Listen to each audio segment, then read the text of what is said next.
We have a sunny November day that, well, eventually will turn into just a national vigil.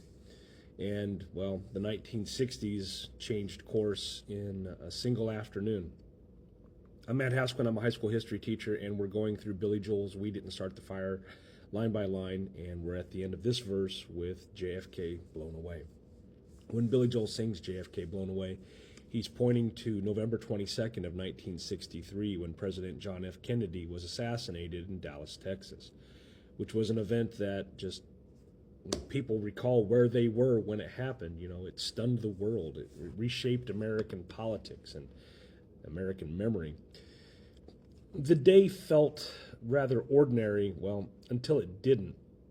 Kennedy and First Lady Jacqueline Kennedy rode in an open-top limousine through Dealey Plaza in Dallas, Texas. Shots were fired as the car passed by the Texas School Book Depository, and the motorcade then sped to Parkland Memorial Hospital, where President Kennedy was pronounced dead. Within hours, Vice President Lyndon Johnson took the oath of office aboard Air Force One, and with Mrs. Kennedy standing beside him in her blood-stained suit. The country moved from shock, to succession of a new president, in real time. Police arrested Lee Harvey Oswald, who was an ex-Marine who had briefly lived in the Soviet Union and who had supported pro-Castro causes relating back to Cuba. 2 days later, a nightclub owner named Jack Ruby shot Oswald on live television as police officers moved him through the Dallas Police Department's basement. Now, the suspect was gone. Questions just continued to multiply, and the public's grief began to kind of like merge with just suspicion. So the Warren Commission, which took place in 1964, concluded that Oswald had acted alone in the assassination. Years later, the House Select Committee on Assassinations in 1979 determined that Kennedy was likely assassinated as a result of a conspiracy. But they did acknowledge there were limits on the evidence for that. Debates over ballistics, the famous Zapruder film, and the number and origin of the shots never really fully came to a conclusion. But the central fact was concluded. A president was killed in public view, and the medium of television turned a crime scene into a national memory. The consequences of what happened here were immediate, and they were long-term. President Johnson used the moment and his legislative mastery, all that experience he had in the House of Representatives, to push forward major bills. The Civil Rights Act of 1964, the Voting Rights Act of 1965.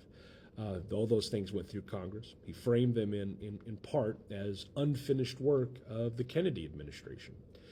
Foreign policy from Vietnam to the space program carried both continuity, and they also accelerated under LBJ. But the assassination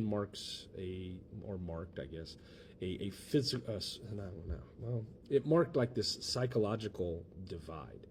There was a hopeful new frontier narrative that gave way to a decade of funerals, for Kennedy, for Martin Luther King Jr., for Bobby Kennedy, then protests, and then just reckonings.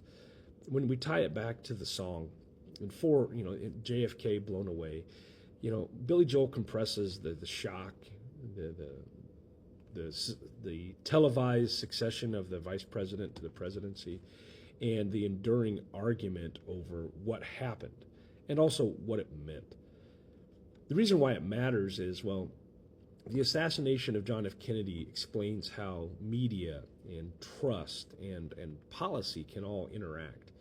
It shows how a single violent act can alter public confidence. It can speed up, legislation for an administration, and it puts a stamp on a date that, on a nation's, where we were before and where we were after.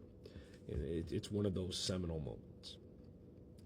If you enjoyed today's episode, like, comment, follow, share, all those things that I keep asking for, and appreciate it. And we're going to continue moving on. This is the end of this particular verse. We're going to roll into the next verse, we'll have birth control, Ho Chi Minh, Richard Nixon back again as we continue our way through the last two verses of the song. Thanks for watching.